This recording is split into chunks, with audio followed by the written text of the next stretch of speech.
ശിഖായിലെ സ്നേഹം നിറഞ്ഞവരെ, സ്ലീഹാകാലം 3-ാം ആഴ്ചയിലേക്ക് തിരുസഭ പ്രവേശിച്ചിരിക്കുകയാണ്. വായിച്ചു കേൾക്കപ്പെടാൻ പോകുന്ന സുവിശേഷ ഭാഗം ലൂക്കായുടെ സുവിശേഷം 9-ാം അധ്യായം 1 മുതൽ 6 വരെയുള്ള തിരുവചന ഭാഗങ്ങളാണ്.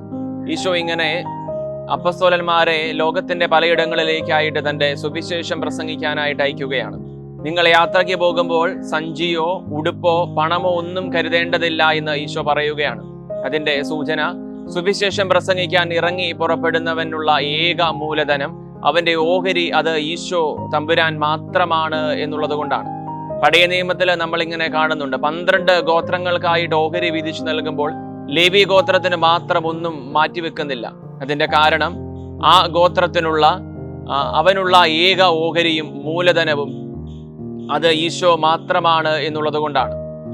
ഈശോ എപ്പോഴും ഇങ്ങനെ കൂടെയുണ്ട് എന്നുള്ള ബോധ്യവും വിശ്വാസവുമാണ് സുവിശേഷം പ്രസംഗിക്കുന്നതിനുള്ള ഏക മൂലധനം.